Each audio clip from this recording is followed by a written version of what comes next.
Alors salut à vous Lindbergh Blues, ça va? Très bien, ouais. Très bien.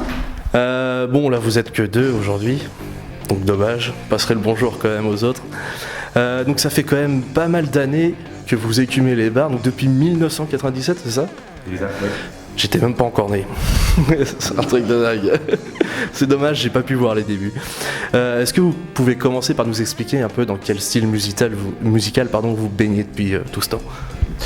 Le style musical, c'est le blues, le rock. Toujours ce qu'on dit, c'est les années 60-70, quoi.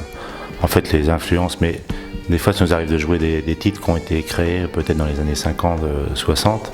L'esprit, c'est quand même ça, c'est le rock anglais, le rock américain des années 60, on va dire. D'accord. Vous êtes tous les quatre les pères fondateurs du groupe ou ça fait vraiment 20 ans que vous jouez tous ensemble? Oui, ça fait 20 ans qu'on joue tous ensemble. Bon, il y a eu des petits changements dans les 20 ans, très peu, mais à l'origine, c'est le même groupe. Ouais. D'accord. Ouais. Je trouve ça vachement magnifique. Ça fait quand même 20 ans, quoi. C'est énorme. J'espère que ça va encore durer encore longtemps. Ouais, au moins, facile. Donc vous avez joué dans pas mal de bistrots, de fêtes de la musique, mais vous avez aussi fait pas mal de festivals et de premières parties. Ouais, on a joué déjà au festival de Chinon, festival de guitare. On a fait aussi festival de blues à Regnéville-sur-Mer. Et puis les premières parties, on a eu la chance de jouer donc première partie à la Sainte-Anne de Soldat Louis et Triane, où là on a notre record de public parce qu'on avait fait 5000 personnes à Triane, chose qu'on n'a pas pu reproduire dans les bars. Dommage. Vous avez eu l'occasion d'enregistrer un live après ça, il me semble. On peut le retrouver quelque part? Non, il a été chez nous. Il faut venir l'écouter chez nous parce qu'on l'a produit à l'époque en faisant tourner un appareil en 200 exemplaires. Mais par contre, quand on le réécoute, on est surpris. Le son est super. La performance qu'on avait fait était vraiment bien. Et on le réécoute avec plaisir. Voilà. Mais par contre, non, il se trouve plus. Il n'a pas été diffusé à grande échelle, on va dire. D'accord, dommage. Un collector, voilà. C'est vrai. C'est vrai. Vous avez une spécialité aussi, c'est de ne jamais jouer deux fois de suite la même version d'une musique.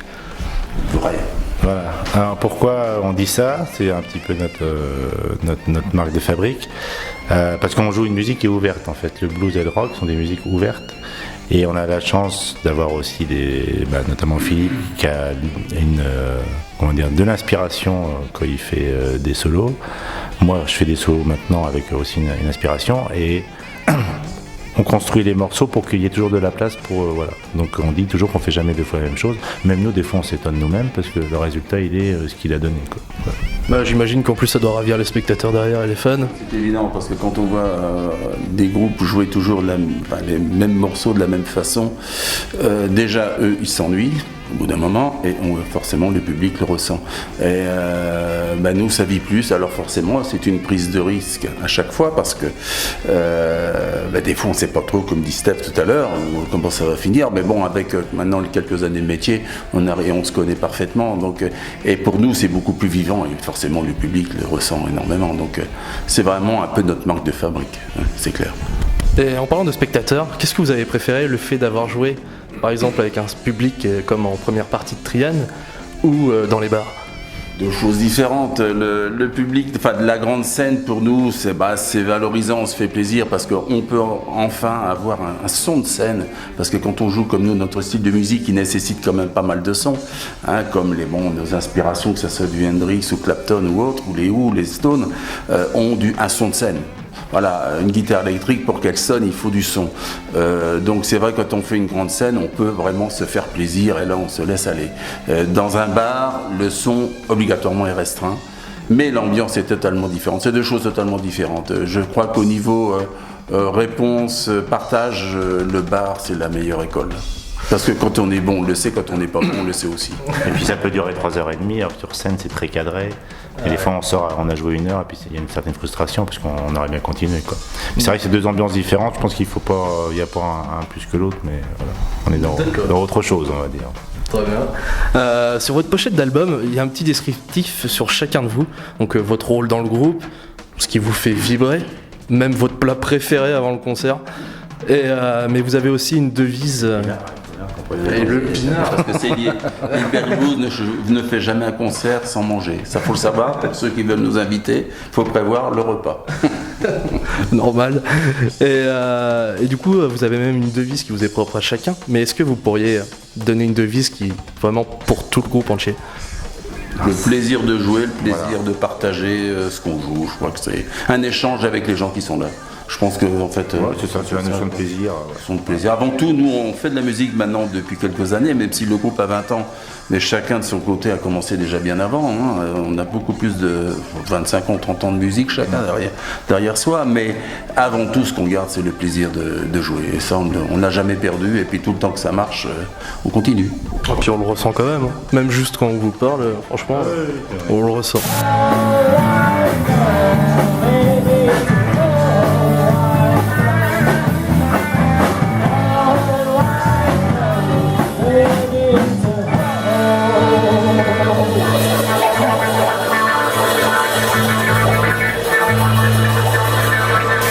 Un bon concert, on se serre entre nous à la fin, on se fait la bise et tout, parce qu'on a vécu quelque chose, quoi. Voilà.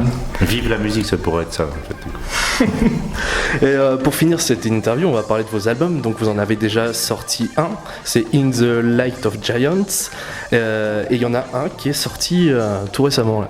Alors, In the Light of Giants, pourquoi? Parce que c'était un album essentiellement de reprises. Donc du coup dans la lumière des géants, parce que pour nous voilà, ça reste quand même, si on nous dit qu'on joue bien quand on écoute Hendrix, quand on écoute B.B. King, ça reste les géants, et puis ils nous ont toujours portés. Et puis ils continueront, hein. Mais qui meurt à 27 ans, on en parle 50 ans après, dans 50 ans on en parlera toujours quand même.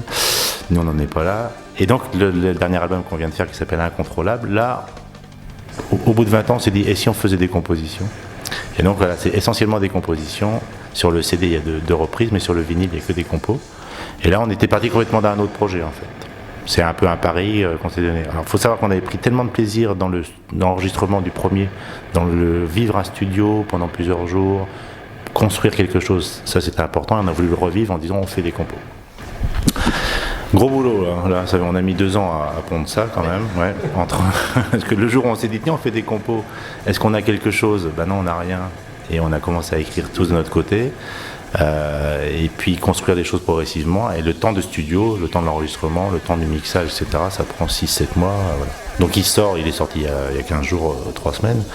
On le vend à la petite semaine, tout en autoproduction, pas de distributeur, ça c'est aussi quelque chose qui est dur. Donc on vous remercie de nous aider à le faire connaître. Parce que finalement, bah oui, c'est normal, tout le monde n'a pas le même discours. Mais pour nous, c'est super important, hein, que des gens localement qui sont de l'autre côté, qui sont des distributeurs finalement, nous fassent confiance et nous permettent de le faire connaître. Ça, c'est génial aussi pour nous. Très bien. Faut savoir aussi qu'ils sont sortis en vinyle, pas qu'en CD. Voilà. Mais on peut les retrouver où, du coup, où est-ce qu'on peut les acheter? Donc aujourd'hui ils sont à vendre à Leclerc à Tour-la-Ville, ils sont à vendre pour les gens qui habitent la côte ouest comme on dit, au carrefour de Barneville, ils sont à vendre à Port-Bail aussi dans une petite cave Le Cépage qui nous fait le plaisir de vendre nos albums, et ils sont à vendre aussi, alors que en CD chez Rist, voilà. Sinon on peut les acheter en faisant une commande, donc l'adresse est sur le site, on a un site et puis une page Facebook, on peut retrouver. Et puis, c'est important, on fera le marché de Port-Bail le 1er et le 15 août. Et on fera le marché de Carteret le 10 août, où on vendra nos disques. Alors, on ne jouera pas, on passera de la musique. Peut-être qu'on payera un coup aux gens qui passent, on verra, pour mettre une petite ambiance. Mais voilà, l'idée, c'est de vendre à des gens qui ne nous connaissent pas, en essayant de faire connaître, en disant, voilà, c'est un groupe local. Ce sera le seul groupe. Ils sont à vendre aussi au bac à sable. À Lindbergh, ils sont à vendre au bac à sable. Et si les gens se promènent à Lindbergh, si on est là, on peut le vendre en direct aussi. Mais juste pour l'été, du coup. Très bien. Bah écoutez, merci d'être venu pour cette interview, ça fait plaisir. Et puis j'espère qu'on se reverra une prochaine fois. Et prochain concert, vous en avez évidemment 17 août au bac à sable, à Lindbergh, et le 16 septembre à la Petinière, Carteret. Voilà. Et bien sûr, on a aussi le 30 septembre, on réserve la MJC Chantraine pour la sortie, sortie officielle de l'album, où c'est sur invitation, mais c'est ouvert quand même, où là on réserve la soirée à la MJC pour la sortie de notre dernier disque. Samedi 30 septembre, le soir, bien sûr. Voilà. Très bien. Et merci à vous. Merci. Merci.